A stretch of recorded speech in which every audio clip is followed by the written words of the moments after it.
Hello, and welcome to another episode of Midlife Crisis, the show on the Marvel and DC Retrospective podcast, where I go through every single DC event, or at least all of the universe-spanning ones, in order.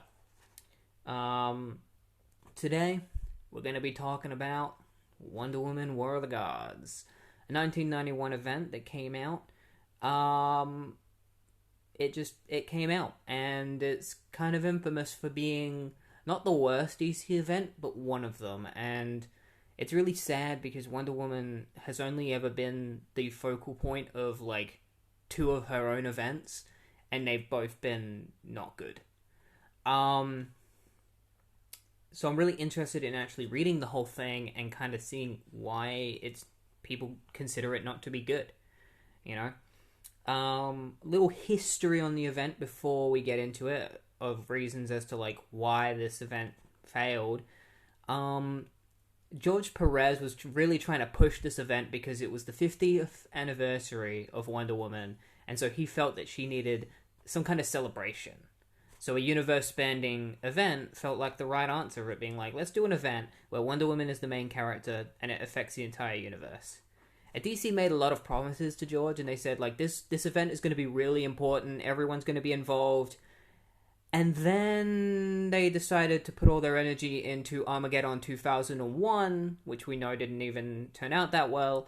And George Perez, like, suddenly characters were locked off from being allowed to show up in War of the Gods. George Perez lost control over tie-ins, like, he wasn't allowed to be the architect, like he wasn't allowed to kind of oversee all the tie-ins and stuff, so the tie-ins ended up just becoming a mess instead of actually being, you know, like making sense, you know, and feeling like one long story. Instead it started feeling like a story with lots of little stories, and you're kind of just wondering where they're even going, kind of thing. It's actually, this event culminates in the reason why George Perez ended up leaving DC for a while. Or maybe he possibly, I think he left DC altogether after this. Maybe he came back in the future, but I'm pretty sure he left DC after this event because of how he was treated when it came to Wonder Woman. And sadly, this is like the end of his run, so it sadly ended on a low. I think he got to kind of redeem it by giving it a proper ending, but you'll see what I mean when I go over this event. So without further ado, let's get started straight up with War of the Gods, Issue 1. War of the Gods, Issue 1, written by George Perez. He also did the layouts for the art, and the art was finished by Cynthia Martin.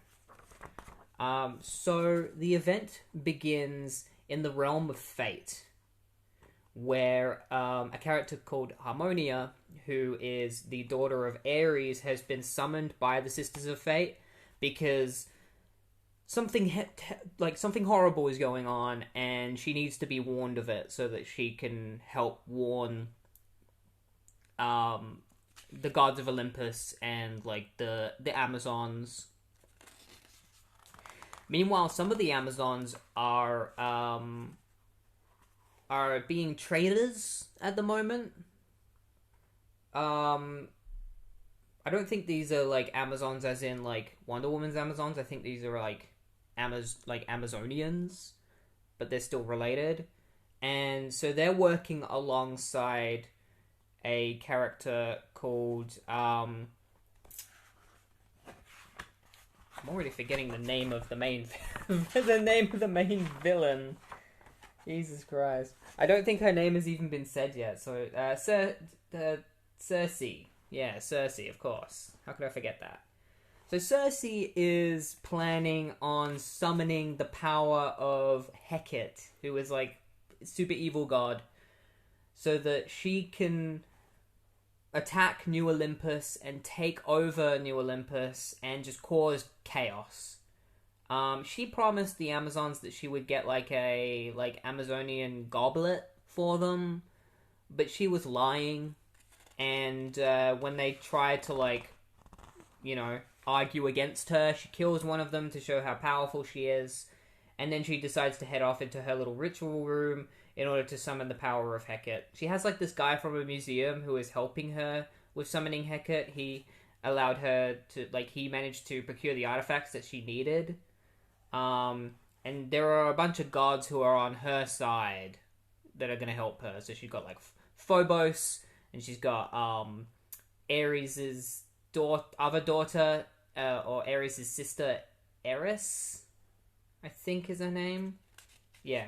I think she's the daughter of Ares and the sister of Harmonia, so it's Eris. And she just looks like a female Ares. There are some other gods that are working with Circe as well, but we'll learn about them a bit later.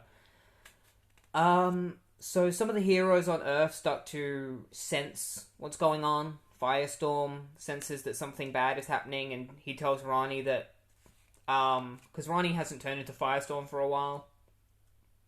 Firestorm asks Rani if he can transform into Firestorm because Firestorm's help is needed for a coming crisis. Meanwhile, Harmonia goes and talks to Eris because she's trying to find her father because she believes her father might be able to help stop this. But Eris is like, yeah, I'm not going to tell you where the whereabouts of Dad is, but I have a feeling like he might not even help you. Like he might, have his own goals to meet. And it turns out Eris is working for Circe, and she wants to take over the throne of Areopagus, which is like Ares' little hill with a throne on it. And so Harmonia leaves in order to, go searching for her father and to get help for this coming crisis. Meanwhile, in Themyscira, one of the Amazons is basically asking Wonder Woman to take action because she's currently leading them, and she basically says that, like, because this Amazon argues that, like, their queen is dead, and so they should take action and they should fight right away. And Wonder Woman's like, well, we don't even know if, like, my mother is dead. Like, all we know is that she went missing. So I feel like the best thing to do now is to kind of leave things up to fate and not try and instigate anything because we might just make things worse. And then the Oracle shows up, not Batman's Oracle, the Oracle of Themyscira, and she says that she senses that something terrible is coming, and then Hercules and Hermes show up and are basically just like, Wonder Woman, we need your help in, stopping Circe. And so they transport her to New Olympus, and because she's human, she can't comprehend what New Olympus looks like. It starts, like, really fucking with her mind. So the gods use their powers to allow her to be able to see them in their human forms and see Olympus in a way that won't fuck her up. And, they basically say that, like, they need her help because Circe is planning to unleash horrible powers over New Olympus and destroy New Olympus and turn it into a prison. Or not destroy it, but turn it into her prison and, like, rule it, And when Wonder Woman gets there, she finds Pariah. Yeah, Pariah is in this because he's always there whenever bad things happen. Even though he wasn't in Armageddon 2001, you'd think he'd be there because he shows up whenever bad things are going to happen. But he's there, and she recognizes him. She also recognizes Donna Troy, who is currently in capture. Like, she's currently under captive by Circe. She's stuck in, like, this power field that's torturing her. So, Wonder Woman is like, shit. No, Donna. Gotta save you.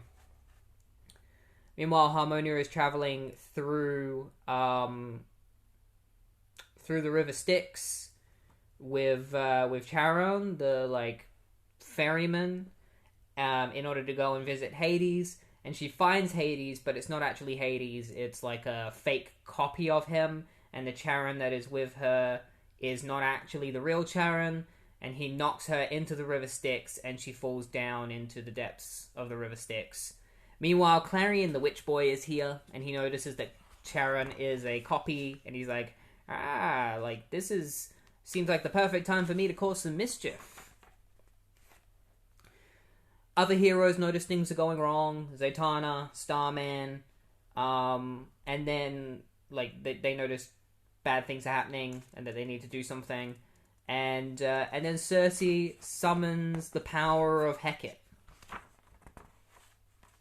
Or she starts the summoning ritual. Harmonia falls deep into the river Styx, where she's saved by this man, Halcybophilius, who is the son of somebody called Vulcan. And basically, he's trying to stop this whole thing. He was chosen by gods to stop this crisis, but they deemed him unworthy, and so they sent him into this prison that he and Harmonia are now stuck in. And they've got to figure out a way to get out so that they can help save everyone. The false gods show up in New Olympus. You know, Jupiter, Mercury. You might recognize those names because those are the names of the gods that power Shazam. So they show up and are basically like, hey, gods of Olympus, we want to fight you and we want to kill you all. And we have our own champion to fight with us. And they call forth, like, their own mortal, who is Billy Batson. And so they plan on having Billy Batson fight Wonder Woman, so that they have both their mortals representing them fight each other. So Billy Batson calls and Shazam, and he becomes Captain Marvel. He's currently under the control of the new gods, so he's not acting the way he usually does. Zeus notices Pariah and is like, hey, it's you! And then Pariah disappears. And then, yeah, Captain Marvel starts using his abilities and causing all sorts of chaos, and Wonder Woman is forced to fight Captain Marvel, so they have a massive blowout. Meanwhile, Circe calls upon the power of Hekate and throws Hecate's power across the entire Earth, and all these fire bolts and stuff that are like Hecate's power start attacking different parts of Earth, sending all sorts of evil energy all over the Earth. Different superheroes see it happening, like Captain Atom, Geoforce, Dr. Fate, Hawkman. Meanwhile, the museum curator who is helping Circe has some kind of plan of his own that he's going to enact. I guess we'll find out later. And then this other character named Pythia of Themyscira holds him at knife point and is like, I need your help to find someone called Julia Capitelis. Hawkman sees what's going on. Clark Kent sees what's going on and decides to head off as Superman in order to figure things out and help. Lilith sees Donna Troy in pain. Like, Lilith is a member of the Teen Titans who has, like, telepathy. She can sense Donna's pain and wants to help her friend. So that all happens in the background. And meanwhile, Captain Marvel and Wonder Woman's battle continues. And they are about to collide with one another, and then they suddenly disappear within a flash. And it's because that one character who was with Harmonia earlier, Halcyba, used his powers to send them away into the Chaos Realm, which is the realm in between, so that he could fight the false gods on Olympus and stop this whole thing without them getting in the way. Darkseid sees what's going on, and he says not to attack Earth and to wait for it to become a corpse. And Desaad senses that Darkseid is actually scared right now. Lobo and Telepath, like, Telepath can sense what's going on. He's with Lobo. Lobo is surprisingly important to this event.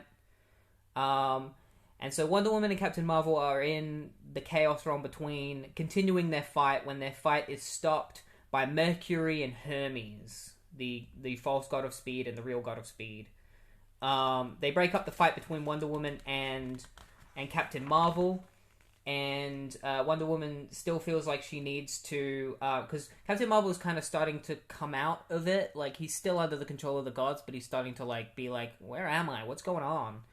Wonder Woman tries to, keep him held back by using her lasso of truth to kind of like subdue him, but Captain Marvel just breaks free and then starts like electrocuting Wonder Woman with his abilities. But Hermes and Mercury, like, their powers collide and they cause a massive explosion that sends all of them into different directions through different like wormholes and rips through the Chaos Realm, sending them all to different locations across the universe. Captain Marvel, we find out, has been sent to where Lobo and Telepath are, because Telepath connected his mind to Captain Marvel and pulled him into where they are. So he lands on Lobo by accident, destroying Lobo's drink, and so Lobo is like, I'm gonna beat the crap out of you, Captain Marvel. So I guess we'll see how that turns out in a later issue. So Lobo and Captain Marvel are gonna fight. Aquaman gets told to come and help Atlantis by Poseidon. Justice League Europe are being called into Atlantis to help as well. And then there's this character who is in the Institute for the Criminally Insane. Hutzilo Poktli. She is devoted to Circe, and she's basically like, Circe, I'm here if you need me. I can help you. Then there's these two representatives for Star Labs who are in the Arctic, and they see Pariah from a distance, and then all of a sudden a massive explosion happens around them, and it turns out it's something coming out of the ground and heading off somewhere. We don't know what it is. It looks like a giant snake-like creature. And then Phobos plans on going to Metropolis in order to cause havoc and death, etc., etc. And that's where the first issue of War of the Gods ends. Now, already, a lot is going on. And I felt like that was probably the easiest issue to explain, but even then, I was kind of like, man, a lot of shit's going on. How am I even going to mention all this? How am I going to talk about all this? So already, we're kind of setting up all of the things for the characters, and I could definitely see how this ends up becoming a mess when you've got all of these characters with all these underlying plots being set up. But we'll see how things go, because the next issue that we're going to be talking about is Wonder Woman issue 58, Atlas Shrugged. So, Wonder Woman issue 58. I didn't think it would be possible, but we're already jumping around in the timeline within this event. I don't know what George was thinking, but he decided to have this issue take place before, during, and after the events of issue 1 of War of the Gods, but from the points of views of different characters, so it makes reading it quite confusing when you start, because you're like, wait, what's going on? Because, so it's written by George Perez, with art by Jill Thompson and Romeo Tangle, and the issue begins before issue 1 of War of the Gods. This is part 2, it takes place before part 1, where, Diana is praying about what's currently going on in her life, like the disappearance of her mother and all of her villains kind of like turning against her and stuff, and she believes that they're all involved in this somehow. She mentions Circe, but obviously she doesn't know the plan that Circe is currently doing. And then she gets told that Epiphany is stirring up things, like in part 1, where she's like, wants to go and attack. And, you know, so Diana, off panel, goes and does what she does in part 1 and talks to her. And then we get to see, like, Penelope wake up to go and tell everyone that they're in danger, if you remember that happened. Because she's in, like, critical condition, and she wakes up because the gods told her that, you know, about Circe's plan. Meanwhile, Etta Candy is brought into her general's office in order to, you know, see Steve Trevor, who has been arrested again. We don't really get to see what comes of that, but all we know is that there's going to be some kind of confrontation with him. Some Amazons have been captured by some army men, and they get blown up by these other Amazons that speak Themysciran. They're the ones that are working for Circe. They kill most of the army men and take the Amazons away, but they don't kill all of them because that's Circe's orders. So I guess we'll find out what happens with these. You know, a lot of plot threads starting in this issue that we won't get the conclusion of until later. And then we skip to, like, during the first issue of War of the Gods, where Diana and Captain Marvel have already, like Diana and Hermes have already gone to New Olympus, and Heracles has been left behind to talk to the Amazons. And then Pythia says that she needs to go check for Julia, which we remember in the last issue she, was looking for Julia. So we get to see her be like, I'm gonna go look for Julia. Like, see what I mean? Like, how this is kind of just taking place all over the place. Like, of, like, what we just read. Like, the events are kind of all over the place. So a massive rumbling starts happening and a huge earthquake. And Heracles says that it sounds like laughter, and it's laughter that he recognizes. So he's like, come on, I gotta go. And so he heads off on horseback to find the source of the laughter, and some of the Amazons chase after him, but he's way too fast, and so he gets away from them. Pythia leaves, using Hermes' boots to fly away to find Julia. And then Heracles finds the source of the laughter, which is Atlas. He falls deep into like a massive hole and finds Atlas, who is holding up Paradise Island, Themyscira, and he's working for Circe. And at first they believe that, they know each other because, Heracles and Atlas are rivals and kind of enemies. But they soon realize that they're actually strangers to one another, and it's never said outright, but it's assumed that this version of Atlas is the other Atlas, the one that Heracles doesn't know. This Atlas knows Hercules and not Heracles. And he even mentions a little boy, so he's obviously referring to Captain Marvel, because some rumbling happens and he figures out that that's Captain Marvel, transforming and using his powers. Atlas warns Heracles not to mess with him, because if he drops Paradise Island, everyone's gonna die. Like, just by moving, he causes earthquakes.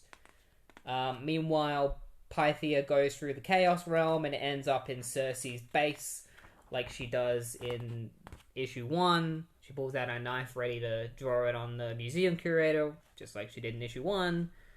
And Heracles kind of just has a massive conversation with Atlas, which is when Atlas realizes that it's not the Hercules that he knows. And then Atlas disappears. And Heracles is like, damn. Since he's disappeared, it's going to destroy all the Amazons. I can't let this happen. And so, Heracles tries to stop Paradise Island from falling with his own strength. And we don't get to see what happens. But he gets hit by the island from above, and he's just like, ah! Meanwhile, an inspector named Inspector Edward Indelicato, I don't read Wonder Woman, so I don't know who he is, but he seems to be an ally of Wonder Woman, is talking about what's currently going on in Diana's life with the different villains and things that he's had to investigate. And Wonder Woman shows up in his apartment, because that's where she was teleported from the Chaos Realm, and basically asks him for help to get somewhere, but she doesn't really want to tell him what's going on, and he's just like, I'm not going to help you unless you tell me anything, I'm not going to let you go, I'm not going to let you leave unless you tell me what's going on. And that's where the issue ends. So most of it is just stuff that's in between stuff that we've already read, and so when you're reading it, it's really confusing, because you're like, wait, what? Okay, Pythia is talking about going after Julia, alright, okay. The events haven't happened yet, Captain Marvel and Wonder Woman haven't started fighting yet, alright. It's already out of order, and it's just okay. And this one was written by George, so there's no excuse as to, why it's so confusing already. Why the events are already out of place. Alright, so the next issue I'm going to be talking about is Superman the Man of Steel, issue 27, written by Louis Simonson, with art by John Bogdanove and Dennis Janke. So in this issue, Perry White and his wife Alice and Mara and Pa Kent have all taken a trip to Tatamalia, which is a place that Lex Luthor is trying to take over by taking over the local corporate businesses that are there. And because of that, there's there are these guys that are trying to stop Lex Luthor by blowing up, like, Luthor Tower. They come from Tatamalia. They worship a god called Quetzalcoatl. And Superman shows up and they pray for Quetzalcoatl to come save them. And Superman stops them from detonating the bomb by taking all their bullets. And then he deactivates the bomb. And he's just like, oh, it was a pretty premature bomb. So, like, you know, like, it was easy to it was easy to deactivate. You know? Meanwhile, the villain Phobos, the god Phobos, needs to distract Superman while he causes havoc in Metropolis. So he uses his powers to summon Quetzalcoatl, the giant snake god that those guys were referring to. So he uses a special jewel crystal. He mentions it as a prison for souls, so it's assumed that he uses the Phantom Zone crystal itself. And he uses it to summon Quetzalcoatl, and so Quetzalcoatl appears, and he tells Quetzalcoatl to go on a rampage. But Quetzalcoatl doesn't go on a rampage in Metropolis. Instead, he goes to Tatamalia because his country gets attacked by a group called Cerberus, who are a group that create, like, cyborgs and stuff. I'm pretty sure they created some of the different Metallos that have appeared throughout Superman history. I think they were in the Supergirl show. They were the ones responsible for creating Metallo. And because Pa Kent and Ma Kent and Alice and Perry are there, they all get stuck in this horrible, you know, war that's going on where Cerberus starts attacking Tatamalia with, like, Black Hawk helicopters and shit. So they decide to take refuge in a local church. But then Quetzalcoatl shows up in order to, you know, save Tatamalia. And Superman thinks that he's attacking Tatamalia, so he goes to save his mom and dad and Perry and Alice. But it turns out Quetzalcoatl is actually trying to save Tatamalia. But he accidentally, like, crashes into the church while he's flying through Tatamalia fighting the helicopters. And so it comes down on, Perry and the gang. And they get trapped inside it. Superman fights Quetzalcoatl for a bit, but soon realizes that Quetzalcoatl is actually trying to protect his own country. Quetzalcoatl mistakes Superman for a god, and Superman's like, I'm not a god. He's just like, I just want to help you. Like, if you're trying to save Tatamalia, I want to help you.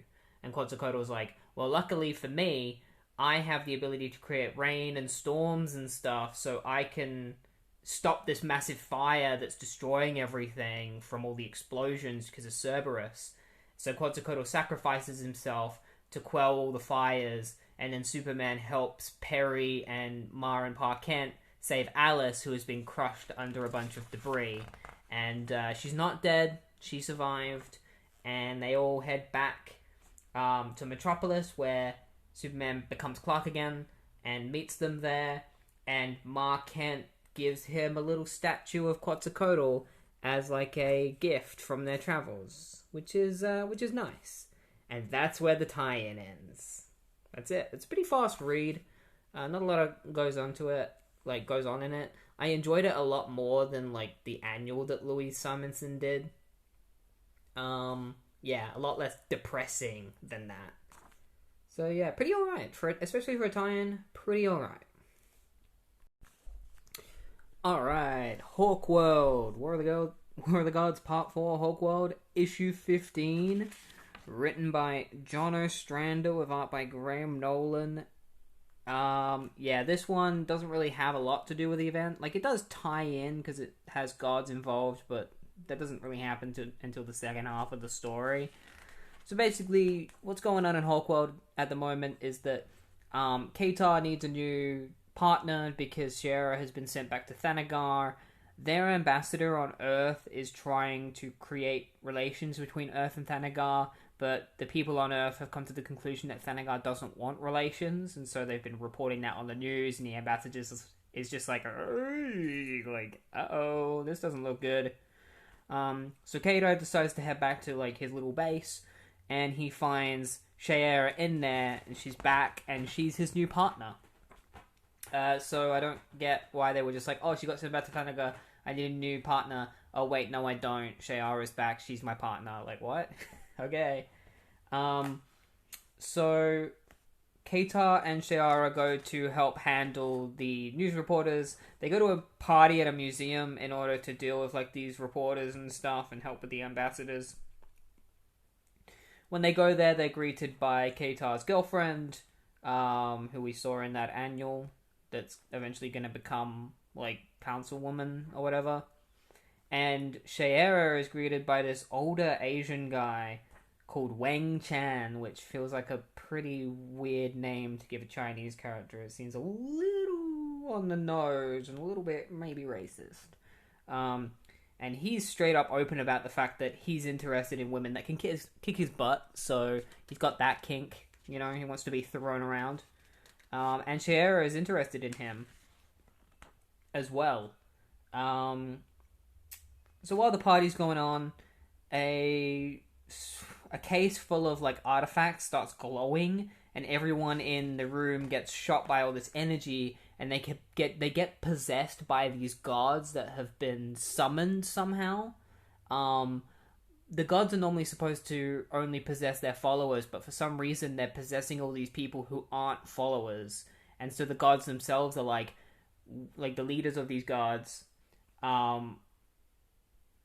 L.E.G.I.O.N is the name of the guy. He's like, we don't want that. Like, we don't want to be possessing people who aren't following us. Like, that's not what we do. So, like, Hawkman, could you help us free all these people from the possession? Because for some reason, Hawkman wasn't possessed. So Keita is like, yeah, sure, I'll go help. So he heads out to help the police, and he tells them not to shoot at these people because they are normal people who are being possessed. He's like, don't shoot, I'll figure a way to get them out of possession. And then Shayara shows up, and she's possessed by someone called Ma Regan. And so Keita has to fight her, and then he also has to fight Wang Chan, who has also been possessed by another enemy called Karkalan. And so Keita knocks Wang Chan out because he's still just a regular dude's body, and then fights this Shayara, this god-possessed Shayara. But that's when Arion and Lord Marwis show up, who are both the key to freeing these people from possession.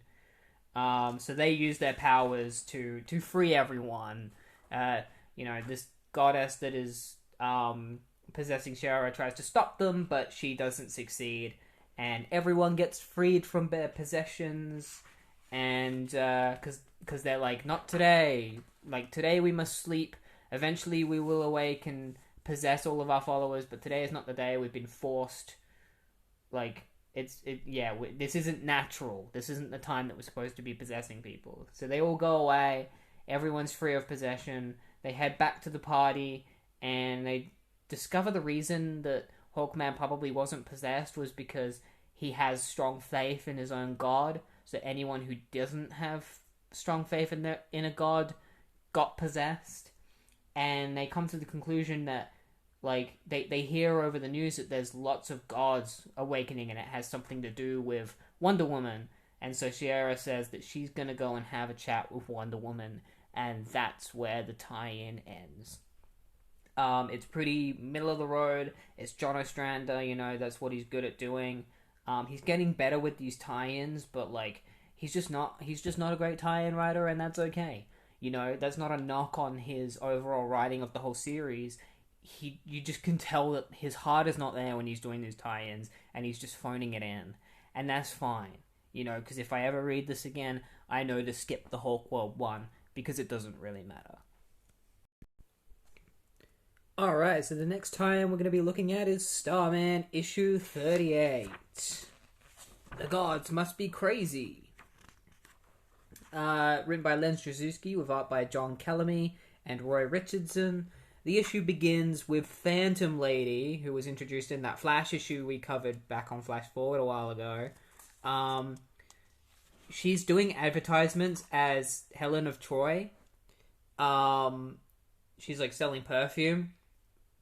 Turns out she was discovered by Will, who is Starman, and so he introduced her to his sister, Carol, and then Carol hired her to, be the actress for their advertisements. But Will's a little bit disappointed because she thought that Phantom Lady would end up being in like a Ridley Scott film or something.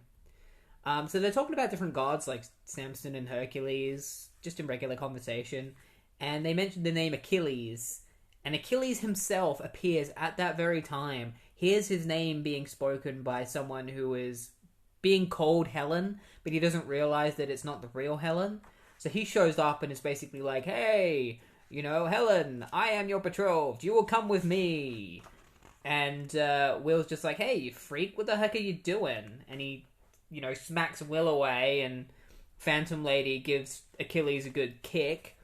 And Will decides that he needs to become Starman and fight Achilles, and Achilles thinks that Will is Agamemnon, his greatest enemy.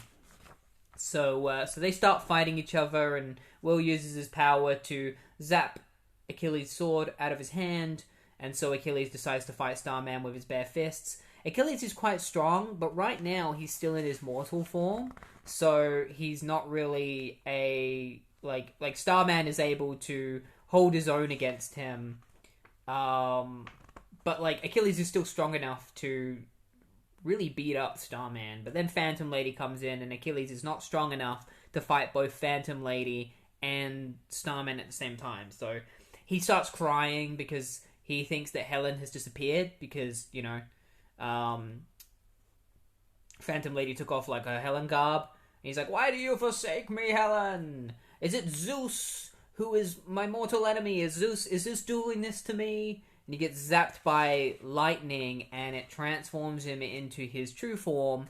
So now he has the actual power of Achilles. He has his armor and his sword and stuff. So he starts fighting Starman and Phantom Lady on a more even ground because he's a lot stronger now. And but then he gets zapped by his own sword, which sends him flying back a little bit, so that it gives Starman enough time to gather more energy. He believes that the lightning that zapped Achilles' sword has also powered him up and given him a power surge. And so he uses that power to fend off Achilles' blade, and he grabs Achilles' arms and starts surging energy into him, and then Achilles just gets blasted and disappears. Starman thinks that he's killed Achilles, and he's like, get away from me, Phantom Lady. I need to go and talk to Kitty, because, I think I've just killed this guy, and I need to figure out what's going on with my powers. So he heads off and finds Kitty, and Kitty tells Starman that, there's some kind of weird power surge going around through the planet, and that he needs to go to the Antarctic to go, figure out what's going on, because apparently there's stuff going on in the Antarctic. And she's like, but be quick, because when you get back, I want to go on a date with you. And Will's just like, yeah, of course, I'll be back in a second, it'll be over as soon as it started. And so he heads off to go to the Antarctic, and then suddenly Superman blasts past him, and Starman's like, shit, I might be faster at the moment because of this weird power surge, but I'm still not the fastest there is. But I'm running a close second, and he heads off after Superman, and that's where the tie-in ends. I enjoyed this one. This is one of the better tie-ins. I just enjoy kind of how goofy it is, how Achilles shows up and is just trying to get Phantom Lady because he thinks that she's Helen. I don't know if we're going to find out what happened to Achilles. I don't think he's dead. He's just disappeared. I guess we'll find out his status maybe later on in the event. I guess we'll see. Alright, next we're going to be talking about L.E.G.I.O.N Issue 31, and this one is a real good one. This is probably my favorite tie-in so far because it's Lobo versus Captain Marvel. So it's written by Alan Grant with art by Barry Kitson, and it begins with Real Dox is getting pissed off at the Legion because nobody is listening to him. Real Dox is actually Brainiac 2. I thought for some reason he was a reimagining of Brainiac 5, but no, he's Brainiac 2. So he's getting pissed off because Phase and Stealth aren't listening to him, and so they decide to go off on their own and Stealth has Vril's child, who he is trying to look for, because he's like, I deserve to see my child, because, like, she may be, like, my child may be, Stealth's, but it's just as much mine as well. You know, so he's spending the issue kind of looking for his kid, and he's really pissed off. FaZe has just rejoined the Legion, and she finds out that another member called Larissa has died, which really depresses her. And then another character called Gav is bringing in some new recruits, and he asks Lobo to give them some advice, and Lobo just calls him a bunch of butt-brain geeks. He's like, go take a flying frag. And then Lobo decides that he needs to go get a drink, so he heads off to a local space bar to get something to drink. And he's about to leave, but then Telepath comes along and is like, Vril told me to come with you so that you don't get into trouble. And Lobo's just like, whatever, alright, let's go. And so they head off to the local space bar, where Lobo demands a drink. Everyone in the bar is afraid of him, and he starts just drinking a whole bunch. And that's when Captain Marvel gets blasted into the bar, as you remember from War of the Gods. He got teleported there. He lands on top of Lobo, and immediately Captain Marvel starts apologizing. But Lobo wants to fight him, and Captain Marvel's just like, no, I don't want to fight you. Like, you know, I'd rather buy you another drink. Perhaps we can get to know each other. And Lobo just grabs a drink and splashes it in Captain Marvel's face. He's like, don't you think you're being a little unreasonable? And, you know, Captain Marvel's just like, let's say we sit down and have a friendly chat about things. And Lobo's just like, let's say I go take a puke. And he smashes a local nearby pillar, which falls on top of Captain Marvel. Lobo goes into the toilet where he sees a guy in there. Captain Marvel and Telepath decide to go and have a chat. And because the guy in the bathroom is looking at Lobo, Lobo decides to stuff him in the toilet. Lobo then comes back and takes Captain Marvel's seat and tells Captain Marvel to fight him, but he refuses to, you know? He's like, I don't resort to violence unless it's the last resort. Captain Marvel then hears somebody crying, and he goes to the bathroom and sees the guy that's been stuffed in the toilet, and he's like, Lobo put me in here, I didn't even do anything. And that's the final straw for Captain Marvel. This is when he decides that he's gonna fight Lobo, because he's like, you're just a bully. So he and Lobo have a massive fight. They crash out of the building. Captain Marvel beats the crap out of Lobo, and Lobo beats him back.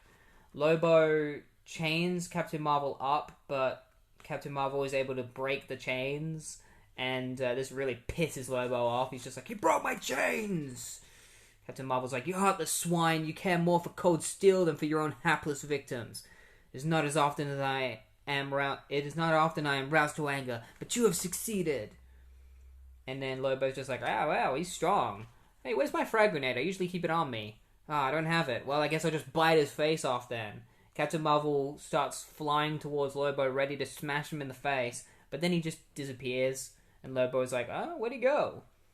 Meanwhile, Vril is going to the toilet, and then as soon as he goes in there and closes the door, the toilet blows up, and Lobo realizes that he remembers where he left his frag grenade, and it turns out he left it in the toilet, and then Vril just opens it up and is really pissed off, and that's where the tie-in ends. It ends with Lobo going back and getting a drink, and I guess we'll find out what happened to Captain Marvel later on. This one was real good. I really liked it. It's a great fight between Lobo and Captain Marvel. I really like how Captain Marvel was refusing to fight Lobo.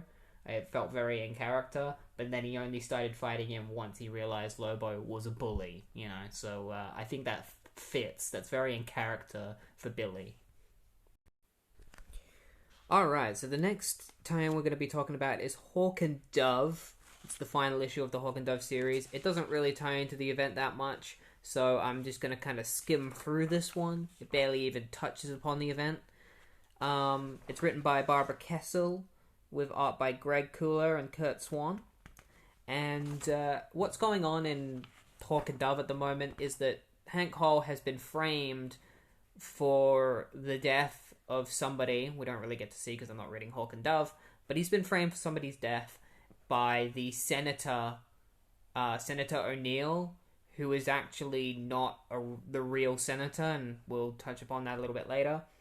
A villain of Hawk and Dove called Aztec has been captured, and she believes that she is the avatar of the real Huitzilopochtli.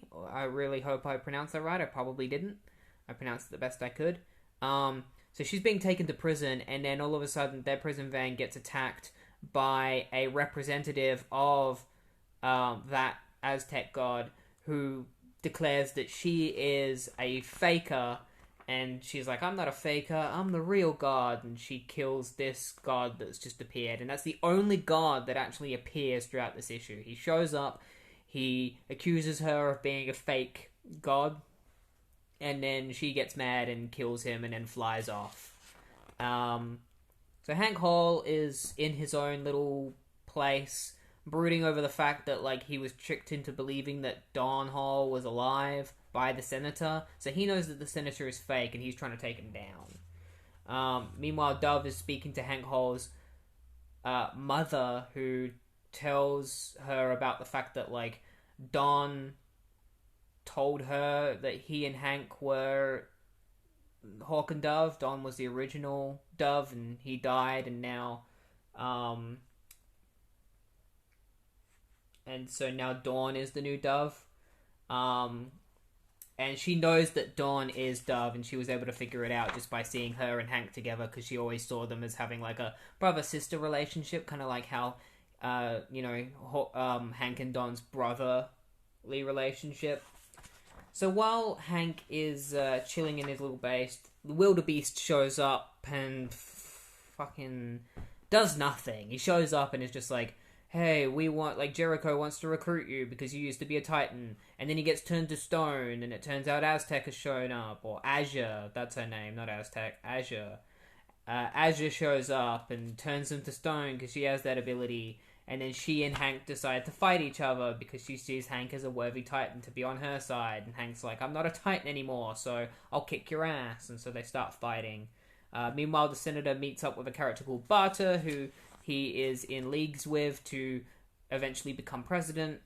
Barter is like the devil kind of character, you know.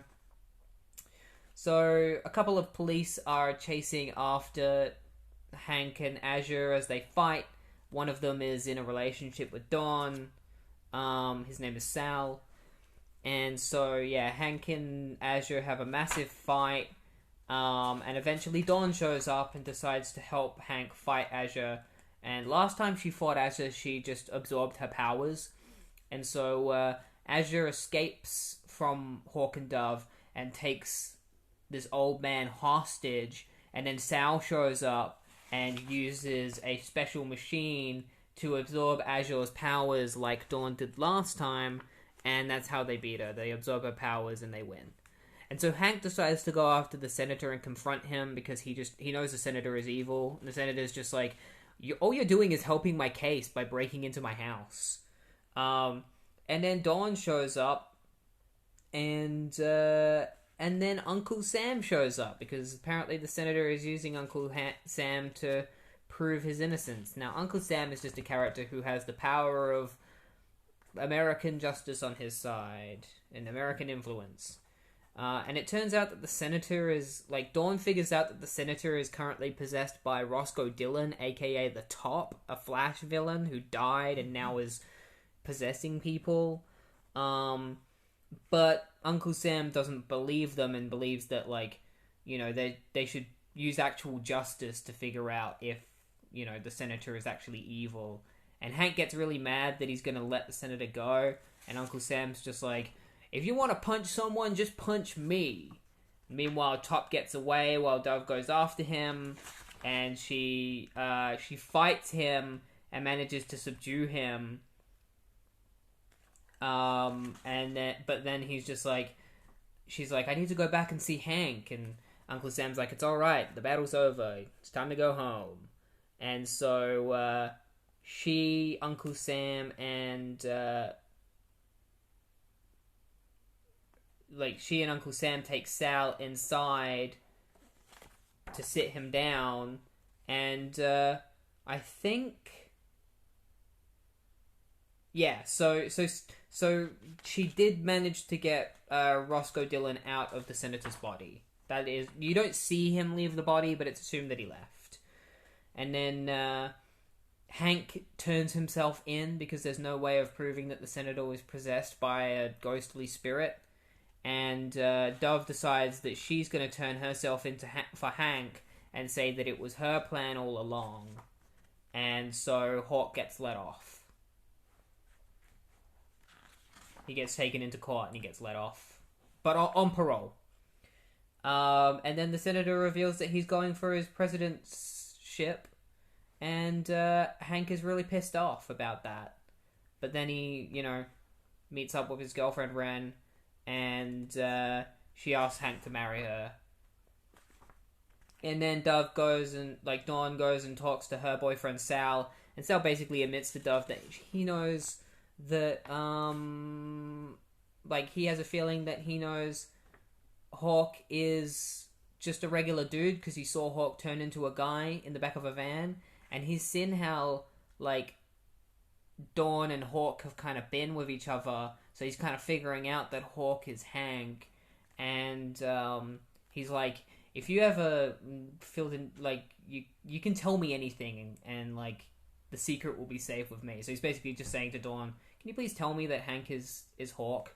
I can take it and I'll keep it a secret. And that's where it ends. It ends with them hugging each other and Dawn talking about what the future's going to hold for them. And yeah, as a tie-in, not very good at all because it barely ties into the event. And as a reader who doesn't read Hawk and Dove, it's really hard to read this because I have no connections to the characters at all, and I just don't care. Hawk and Dove are fine characters. I don't mind them. I just don't care about them because they are not characters that I follow or characters that I read. So it's just whatever. The fact that you have Azure in it, but she's not even really a god, and it barely just ties into the god stuff. Yeah. Whatever. And the next part we're going to be talking about is Captain Atom, issue 56. The Quantum Quest, part 3, written by John Ostrander with Michael Adams, with art by Michael Adams and Romeo Tangal. So it's very obvious, you can tell that John Ostrander was tasked with setting up Captain Atom to be Monarch because Armageddon 2001 was going on at this time. And as you know, that was all scrapped and Hawk was made Monarch instead. But you can tell that John Ostrander was setting it up in this because in this Quantum Quest storyline,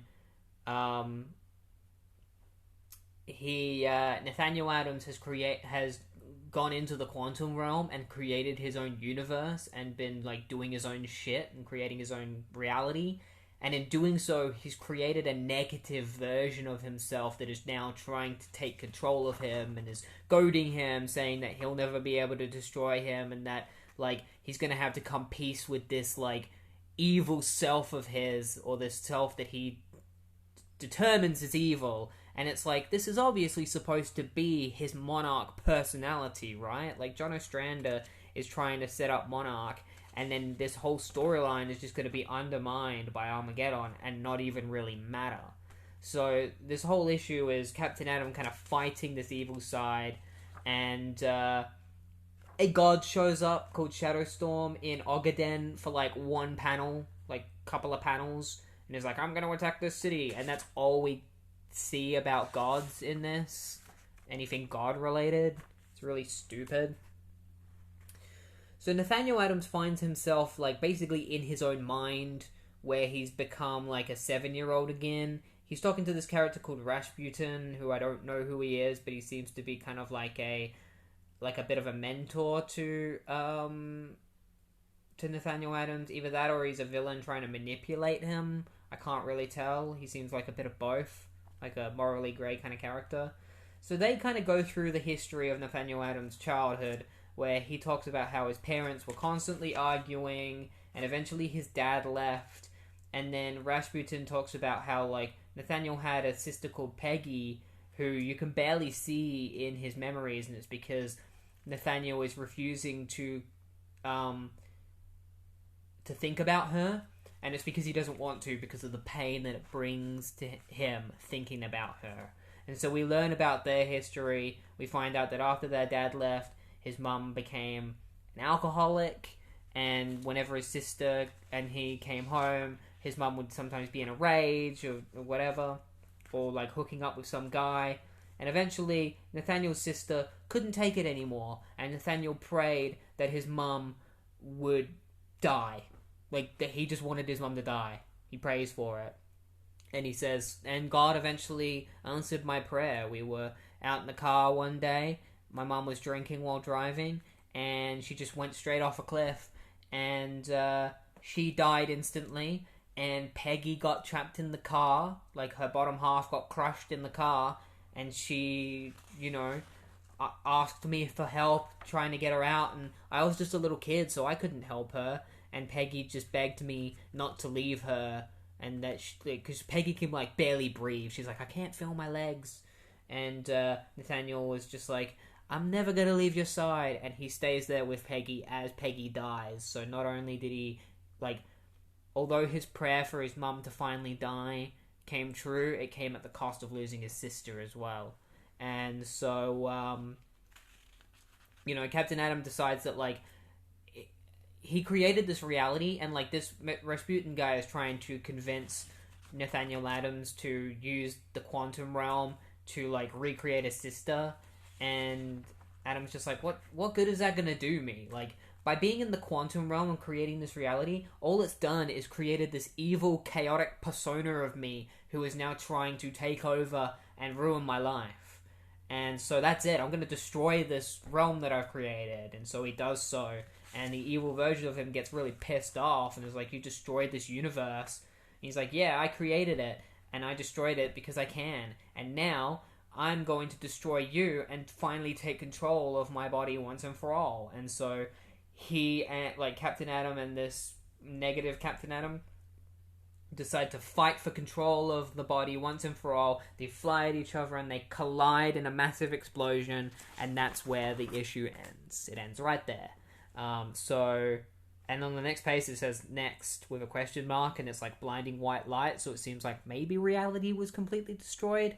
So I guess we'll find out what happens. I think there's a couple more Captain Atom tie-ins in this event, so we'll probably find out what happens real soon. Right, so the next time we're going to be talking about is Dr. Fate. This story is called Gathering Storms, written by William Mesner-Loebs, with art by Scott Eaton, Peter Gross, and Romeo Tangow. So this issue starts off with Wonder Woman visiting, I think it's Chicago, or she's visiting somewhere. I don't remember them ever specifically saying. But she's going there in order to visit Dr. Fate, because she needs Dr. Fate's help with what's going on in this event. And when she goes there, she finds out that people from the 16th century have appeared because Dr. Fate released their souls from a cursed building, so this city is currently living with 16th century people. She meets a guy and tells him that she wants to meet with Dr. Fate, and so he calls in this little Dr. Fate sphere. And apparently, so Dr. Fate has these little spheres that people call on when they need help, and then Dr. Fate decides who they're going to go to. So it's kind of like an appointment system for Dr. Fate. So she asks Dr. Fate, she asks if she can have a meeting with Dr. Fate, and the sphere goes off to talk to her. Meanwhile, Kent Nelson is speaking with this guy named Tommy Bridger, who used to be an evil entrepreneur, like, who had, like, a whole empire, but Inza, who is the current Dr. Fate, got rid of his memories entirely, and now he knows nothing. He doesn't even know how to use a toilet.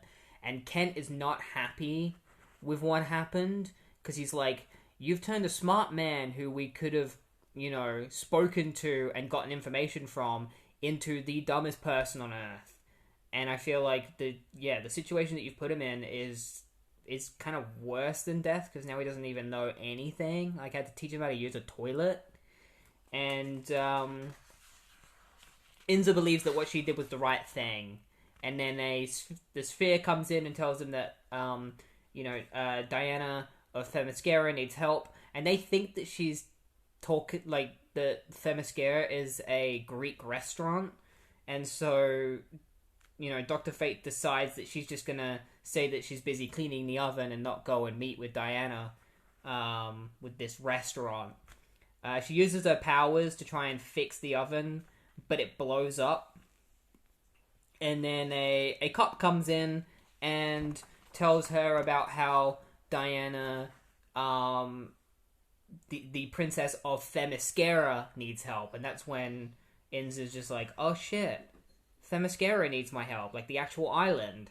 And so she goes to meet with Donna, and because Inza is the current Dr. Fate, the wife of Kent Nelson is the current Dr. Fate. She goes to meet with Donna, and Donna tells her that they need to talk in privacy. So Inza says, alright, and uses her powers to teleport them to the moon so that they can have a conversation. Meanwhile, Kent Nelson is on the phone with one of his pals, and this guy tells Kent that they found something peculiar going on in Iraq. And so Kent goes over there to do like an archaeological dig without telling Inza. He leaves a note behind for her, a note behind for her to get when she comes back.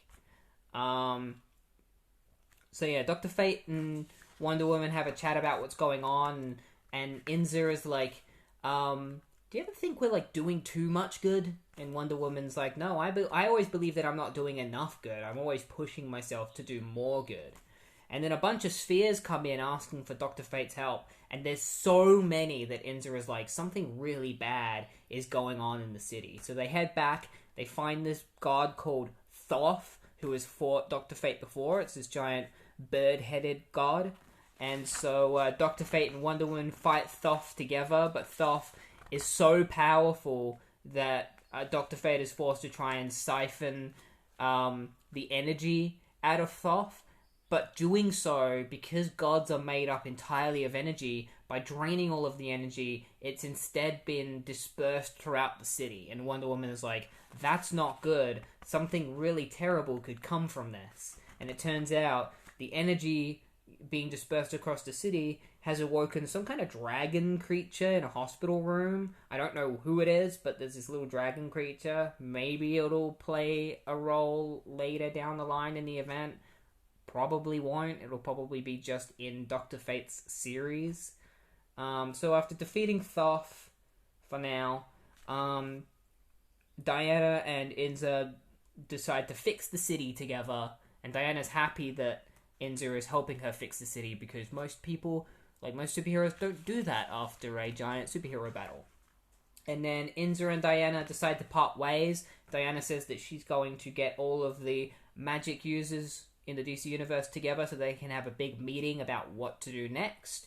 And Inza finds a note on the door, and she reads it and finds out that Kent is gone, and she becomes incredibly upset, and Wonder Woman consoles her because Kent Nelson believes that he and Inza, like, he's getting sick of her, and he just thinks that they're not gelling at the moment and that he needs time away from her. So it seems like Kent Nelson and Inza might be breaking up. And that's the end of the tie-in. I will say I think I enjoyed this one a lot more because at least Wonder Woman was here and like was a big part of the tie-in. And it's kind of leading into more stuff within the event. We didn't railroad it. We didn't take it off the course. Like, it is leading somewhere, and I guess we'll find out where it leads. So the next tie-in we're going to be talking about is The Flash, written by William Maisel-Loebs with art by Greg LaRocque and Jose Marzan, issue 55. So the issue starts off with Wally is racing and fighting against the Greek god Hermes. And so, like, they're kind of going back and forth with each other with, like, little snarky comments and stuff, and Wally believes that he can be just as fast as Hermes. He almost manages to grab him, but Hermes stops suddenly because he isn't affected by inertia. So Wally kind of skids and stops and turns back to him, and Hermes is just like, "Hey, I'm over here." And so Wally tries to lunge at Hermes, and as they're fighting, there's this guy on a balcony who's like, "Hey, look, it's the Flash!" And then he falls over the balcony, and as Wally lunges for Hermes, Hermes dodges past him and grabs the guy that was falling. So Wally comes to the conclusion that, like, Hermes can't be a bad guy, but why is he fighting me, and why am I being so stupid? Like, why am I continuing to fight him? Like, I should probably talk to him. But Hermes dodges Wally's punches, taps Wally in the chest with his staff, and then touches him on the forehead and saps all of Wally's energy, stealing his speed and running away. But because Wally's speed isn't given to him by magic, all Hermes did was steal his energy, so Wally is able to go and eat in order to regain his strength.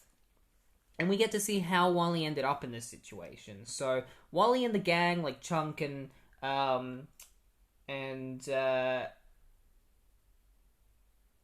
Connie and all that, are playing Dungeons and Dragons. And then Wally, like literally Dungeons and Dragons. And then Wally gets a call on the phone about like a Greek god attacking the city, but from the couriers, like the capitalist couriers and Lady Flash are fighting this god. So he goes there and finds the couriers, and he finds Lady Flash, aka Christina, fighting Hermes.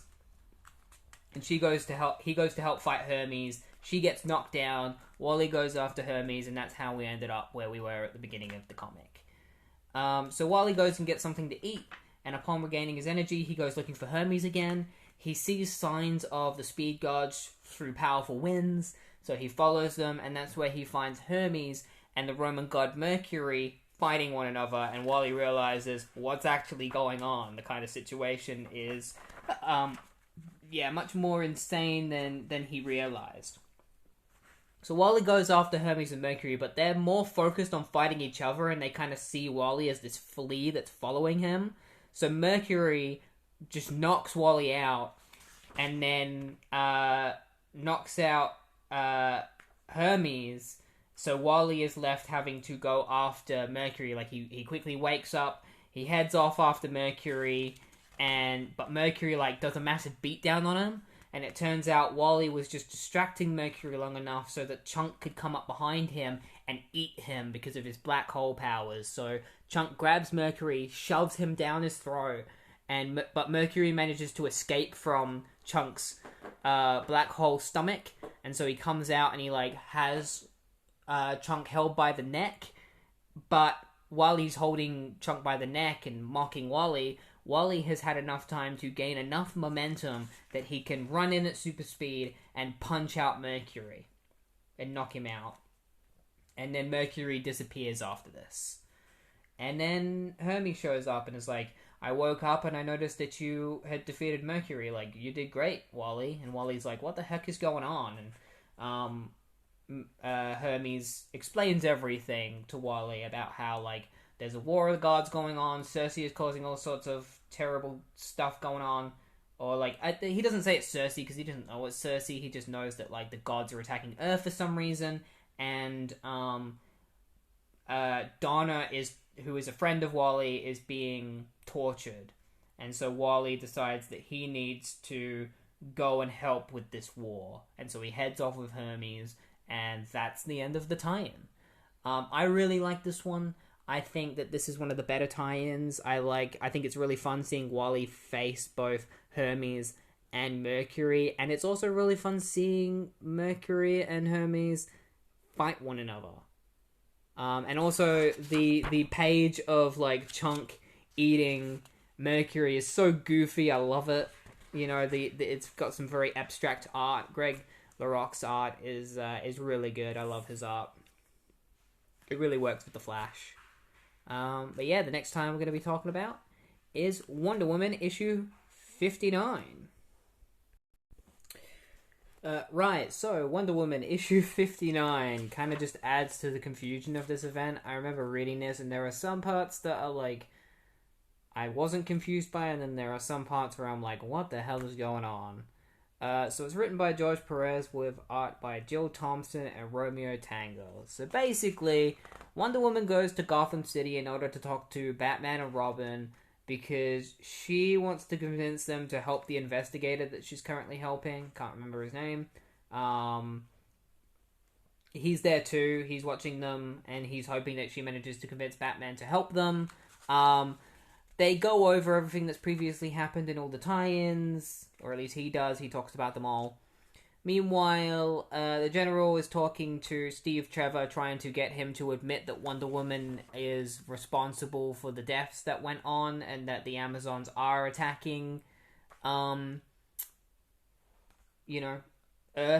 But what we know is that they're not wrong. There are Amazons that are attacking Earth. It's just not the Themyscirans. It is the other set of Amazons. But they don't know that. And there's this father who's trying to get in to see his son. And his son is being, operated on by doctors and stuff. And they're not letting him in. His son was saved by Diana. And they believe that Diana has done something to the kid. Because there's this old practice that Amazons used to do. Or they sometimes do. Where they put shit in a baby's brain or a person's brain to to make them serve their bidding psychically, so that all of a sudden it'll switch on and they'll start working for the Amazons and doing things for them. So they believe that this baby has this thing supplanted in its brain, so they're operating on it. Meanwhile, the Themyscirans are trying to find Hercules. They end up finding him or Heracles, and Heracles, is keeping Themyscira from falling, and they just, he's telling everyone to leave, and he'll sacrifice himself, by staying there forever, and they want to try and find a way to save Heracles and Themyscira at the same time. Meanwhile, Circe is recouping from, summoning Hecate's power, so she's just having a nice little nap, and her assistant is contacted by Dr. Psycho, who is a Wonder Woman villain that can go into people's dreams. He basically tells this guy that somebody is going to betray Circe, and the dude's just no one's gonna no one's stupid enough to betray my Circe. And Dr. Psycho's don't say I didn't warn you. Tell Circe I said hi and give her a kiss for me. And, so Pythia attacks some of Circe's Amazons and kills them because she's looking for Julia. She's currently working alongside Professor Capitalis. And, I think that's his name, right? Oh no, Kazlak. Conrad Kazlak. She's working with Conrad Kazlak, the museum curator who helped gather all the artifacts for Circe. He's the one who's going to betray Circe. He's the one planning on betraying her, as far as I know. She manages to find Julia, and Julia is originally convinced that Pythia isn't real because she's been, her mind has been fucked up by Dr. Psycho, but eventually Pythia manages to break through it and, convince Julia that it's the real her, and so they reunite. And it's really sweet. Batman and Robin end up leaving because Wonder Woman wasn't able to convince them to allow the investigator to help them. And so, Edward is his name. And he gets really pissed off that, she's not telling him anything and she's not helping him, He just wants to help. And Wonder Woman isn't letting him help. And it's really pissing him off. And so he leaves really frustrated and is whatever, I'm just gonna go off and do things on my own. And Wonder Woman doesn't reveal to him that, when she went and saw Dr. Fate made her invisible so that she could get back into Boston without being noticed by any of the police. And when she arrived, she smacked into a character called the Silver Swan, who was trying to become Diana's partner. And Silver Swan tries to convince Diana to let her be her partner, and Diana just ignores her and leaves. And is man, I've been treating everyone shit. I've been treating Edward shit. I've been treating Silver Swan shit. And as she's contemplating about it, a police sees her and tries to shoot at her. He's Wonder Woman, you're under arrest. Tries to shoot her, and so Wonder Woman flies off. Meanwhile, Etta Candy gets called in by the General in order to talk on Steve's behalf. And Kosniak decides to start his like betrayal plan against Circe. We don't know exactly what he's going to do, but he's planning something. Julia and Pythia decide to head off. Meanwhile, some like together to get away, and some of Circe's Amazons are torturing and killing some of the Themyscirans. And then at a house, there are a couple of cops talking to one another, and outside, one of the cops has been brutally murdered. And we find that sitting in a tree at the same house, these cops are keeping a woman, protecting a woman, and sitting in a tree outside her window is Cheetah, and Cheetah is planning on doing something. I don't know what she's doing. I was really confused reading this part. I think you had to be reading Wonder Woman before this, but all I know is that Cheetah is going to... Cheetah is insane at the moment, and is just going to do some, crazy shit, and we're going to find out what Cheetah is going to do, soon. And Cheetah looks fucking crazy. She's got, a monobrow, blood around her mouth. She's become, a cannibal. She has to, eat people now in order to, not die, I think is what's going on with her. But yeah, this tie-in was weird.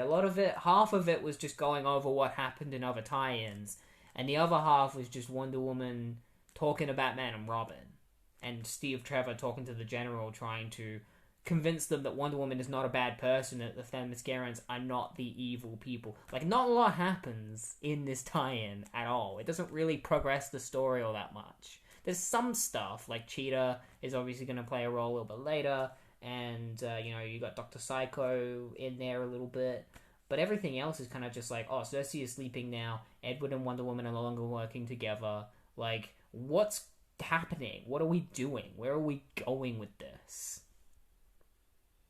I guess we might find out in the next Dr. Fate tie-in, which is already happening. Alright, so now we move on to the next Dr. Fate tie-in, issue 33. 33. What was the name of the story again? Kemet's Folly, written by William Mesnalows, with art by Scott Eaton and Peter Gross. So it starts off with this guy named Thule who is grabbing a bunch of books about different gods. And then we move on to some Egyptian gods. We got Isis, we got Osiris, we got Anubis, and then we got Set. And they're all planning on fighting Dr. Fate and trying to destroy Dr. Fate once and for all. Meanwhile, Inza, who is the current Dr. Fate, and her friend are having a pizza night together, playing video games. She's playing the Justice League video game. She's an alternate character, but she hates the fact that she's got, Green Lantern's powers. She's just man, they don't understand Dr. Fate's powers at all.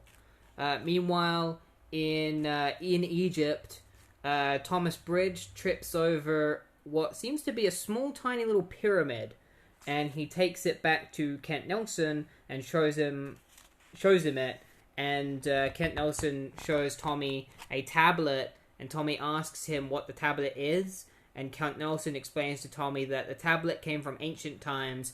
Back in ancient Egypt times, they built these giant pillars that would protect them from the powers of the gods, and they gave them, they put all sorts of, symbols and stuff on the pillars, and then those pillars over the years got washed over with sand, and they should be around here somewhere. Kent realizes that the little tiny pyramid is possibly the top of these pillars. So he asks Tommy where he went and found the pyramid, and Tommy's just over there. So Abdul, this other guy that they're with, who is a tracker, he manages to find Tommy's footprints, and they start searching for the pillars, but then the storms around them start to get, a lot of storms start to suddenly appear around them. Thule notices that, the Egyptian gods themselves appear in the city. They see this, giant dog man and eagle dude and stuff, and they immediately know that it's the gods of Egypt. And they're oh my god, they're attacking the city, run! Meanwhile, this old lady named Mary, at the end of the last issue, remember that little dragon thing that got imbued with the power of, Toph, or whatever it was? Reawoke. this dragon is speaking to this old lady named Mary, who is in a coma being kept alive, and he basically tries to make a deal with her and is like, basically like, give me your body, you'll be immortal, but like your soul won't be in you anymore, like you'll be able to pass on to the afterlife, and I'll get your body and I'll be all powerful and stuff, you know, you'll get what you want, I'll get what I want. But Mary refuses. She refuses to give him her body. Meanwhile, Inza gets called to action as Dr. Fate. She transforms into Dr. Fate, and her friend wants to go with her because she's a policewoman and she wants to help. And so they go and, you know, confront the guards and instantly just get obliterated by these guards. They don't die, but they get smacked to shit by them. Abdul refuses to worship these Egyptian gods, and so they just set him on fire and kill him. Thule manages to find some books with like enchantments inside them that he may be able to use to depower the gods and neutralize them.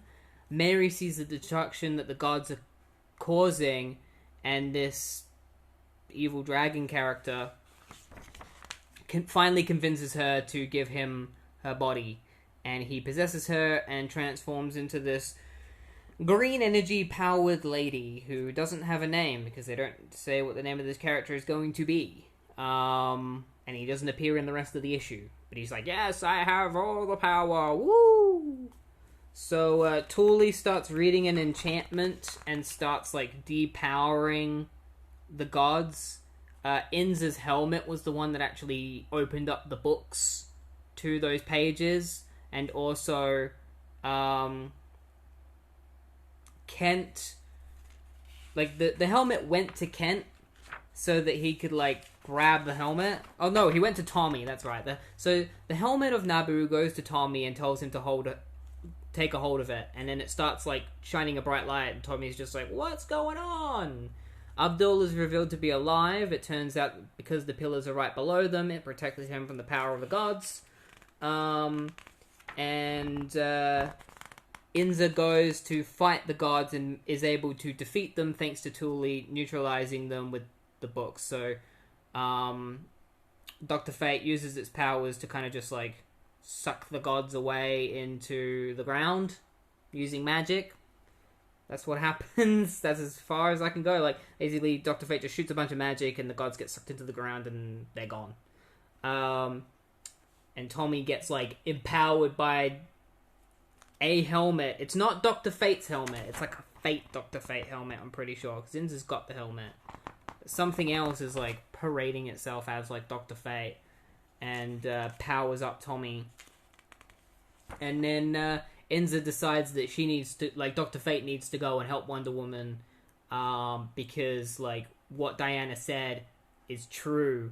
And that something's going on. So she needs to go and help Diana with this thing that's going on. And so she heads off to take part in the event. And to take part in War of the Gods issue 2. And meanwhile, Tommy wakes up from his little trance that he was under. And reveals that he remembers everything. And he remembers how Dr. Fate is the one responsible for taking away his memory. And that's where the issue ends. It ends right there. And I will say, this time, not bad. Again, kind of like the other Dr. Fate one. At least they were fighting gods in this one. But when are we getting to the point where, like, the last Dr. Fate issue set up the fact that, like, Diana was going to go and, like, recruit all the magic people? And we haven't done that yet.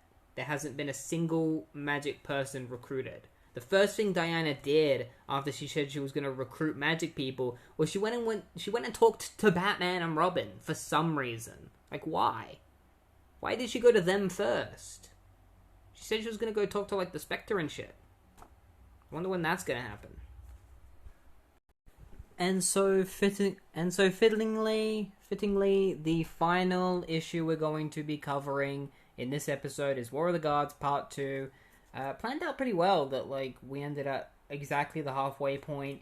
And, oh boy, this one's going to be a piece of work to explain because a lot happens. And it's not, like, this was not fun to read. There's so much going on. My brain kind of hurts reading all of this because of how much happens. I'm going to do my best to explain it. So, it's written by George Perez, with art by Russell Braun, Cynthia Martin, and Romeo Tangal. So, the war between the gods is continuing on in Themyscira. That's as much as I'm going to talk about that. The son of Vulcan is fighting Heracles, and Zeus is fighting Jupiter. Or Hercules, I mean.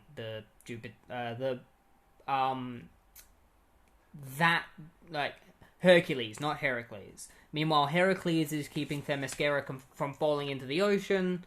Hermes tells Flash that he needs to go and find a way back to New Olympus, while Flash decides that he needs to go and see the Justice League.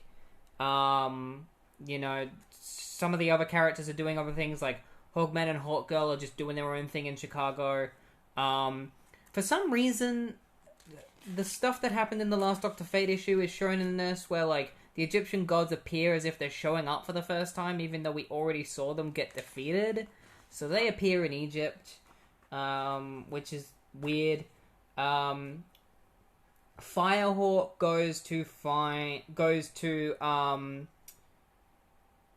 the city that is currently being attacked by a god. Remember that part where the god showed up in that city? And Firehawk goes to stop them, and when she gets there, Firestorm is there, and they decide to team up against this god in order to save this city. Aquaman tries to protect Atlantis from the god Kingu, and Tiamat, his giant underwater beast. Eventually, Power Girl would come and help him fight Tiamat, and Aquaman would use all of the fish in the world to defeat Tiamat, or like to attack Tiamat and keep him at bay. Superman would go to the Arctic, where he finds Pariah, and Pariah's just like, I can't do anything, the world's going to be destroyed. And Superman's like, what are you talking about? And he looks in Pariah's eyes, and he sees the destruction of Krypton. And then Superman is like, you saw Krypton get destroyed. You didn't do anything. I'm gonna fucking kill you. And then he throws Pariah and like starts beating the crap out of him. And it turns out that Phobos is controlling Superman using his power over fear. And Pariah is immortal. So Superman, Pariah cannot be killed. He's invulnerable. He's immortal. And so Superman is just wailing on him, not really doing anything. Starman shows up and fights Phobos. Phobos uses his powers to turn Starman's fears against him, but Superman eventually breaks out of Phobos' control because of how good-willed he is, and he manages to fight Phobos. And so Starman and Superman fight Phobos, and Pariah manages to get away. Heracles is fighting Son of Vulcan, and he gets zapped by thunder and then just disappears. So that happens. Black Adam wakes up in an alley. That happens. Literally, that's all that happens. He wakes up in an alley and he's like, Firehawk and Firestorm go and fight this god. Can't remember his name. What's his name? Shango. So they go and fight Shango. Shango's really powerful. Too powerful for them. So eventually, Firestorm goes into this other realm that Shango has created, and he meets Shadowstorm, who was in the form of Captain Atom. So he was the negative form that Captain Atom had created, and now he's in the form of Firestorm, and he becomes Shadowstorm, and he turns against Shango, and then Shango disappears, and Firestorm and Firehawk wake up and realize that Shadowstorm has disappeared as well, and then they meet the Silver Swan, and the Silver Swan wants to become a superhero, and because she wasn't able to team up with Wonder Woman, she decides that she wants to help Firestorm and Firehawk, and so Firehawk agrees to take Silver Swan to the MHS in order to learn how to be a superhero. That all happens in this, and it's, like I said, this whole issue is just a massive clusterfuck of shit going on. So that happens. Ice goes back to her village, and everyone in her village has been turned into trees. They all worship the Norse gods, and the Norse gods were the ones that turned them into trees. So, like, she gets attacked by Thor, like DC's Thor, but then fire comes in to save her. So Thor, Loki, and Balder were the ones responsible for turning her village into trees. And Loki is trying to call on the powers of Circe in order to get his help in order to take over the world.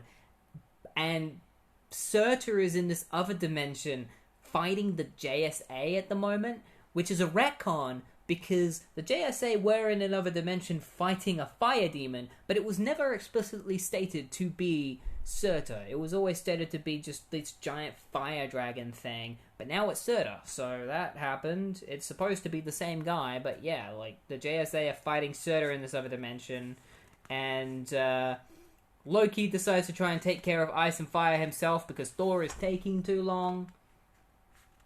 So he fights them.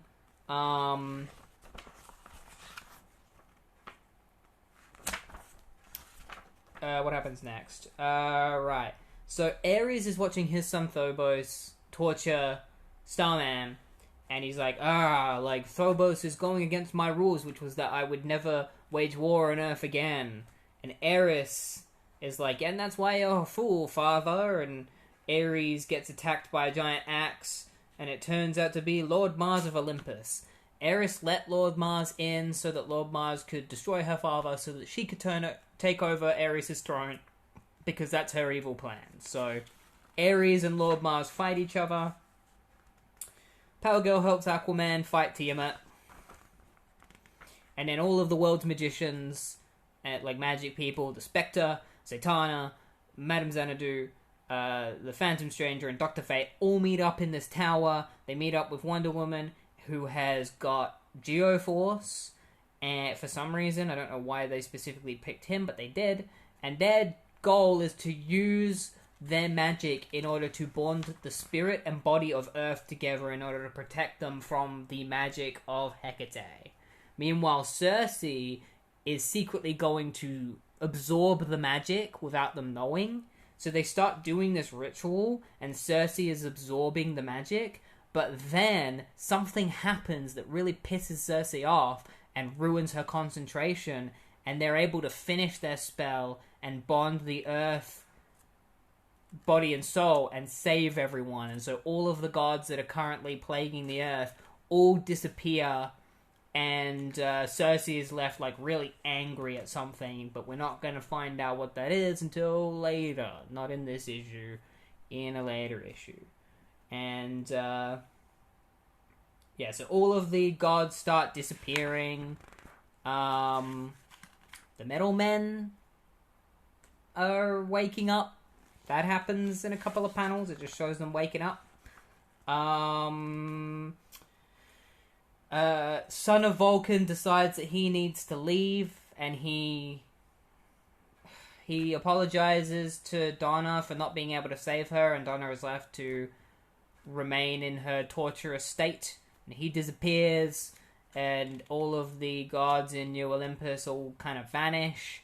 Ares is happy because now it's her time for her plan to come into action, so she's smiling and grinning like, yes, it's time for my plan to come to fruition. Phobos disappears, and Superman goes looking for him, and he can't find him. The Justice League go looking for, like, the Norse gods, and they can't find them because they've disappeared as well. Ice says goodbye to her family and heads off to go back to the Justice League. Dove talks about how she hopes that she can find Hawk at some point because she needs his help.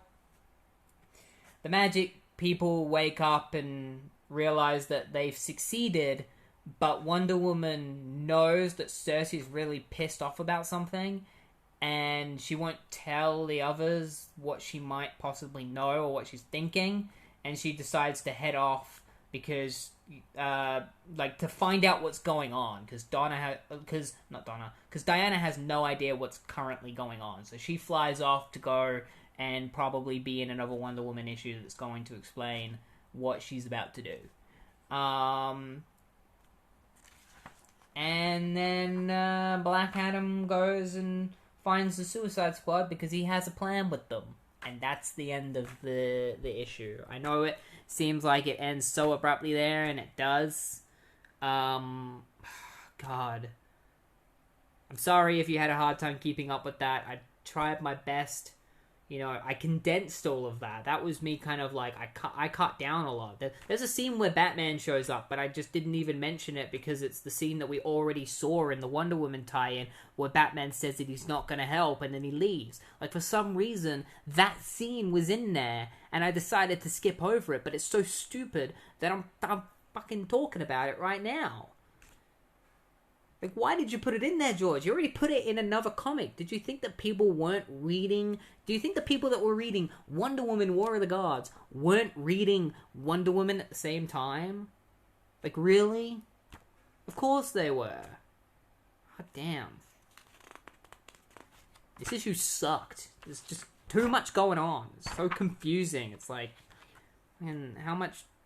attention do I need to pay to every single character that is showing up? They're all doing different things. They're all setting up different things. And you know it's not going to pay off. Like, I am praying that it does. But I just have this feeling that it's not going to.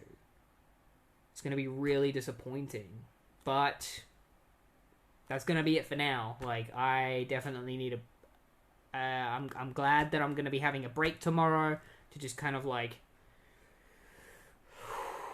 funnel all these emotions that I currently have over this stupid event. You know, when I first started, I was like, this isn't too bad. And now I'm like halfway through and I'm like, kill me. You know, I'm dying here reading this. I mean, there's a Justice League Europe tie-in coming up, so at least that's going to be, like, you know, that's Keith Giffen, right? Like, it's probably going to be good. You know, he's always good. I hope so. I hope it's good. But yeah, that's going to be it for this episode of the Marvel and DC Retrospective Podcast.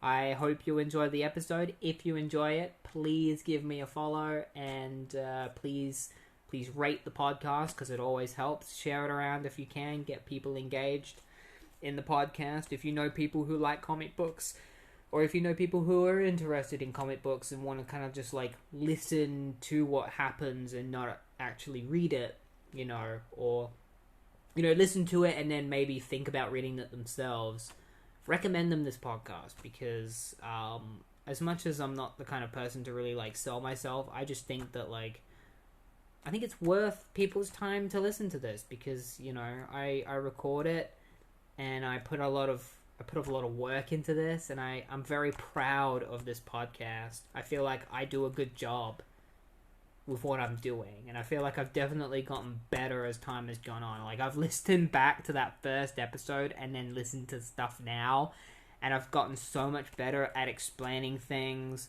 compressing things down while still giving enough context to the storyline, you know, without things dragging on. But yeah, that's it for War of the Gods Part 1.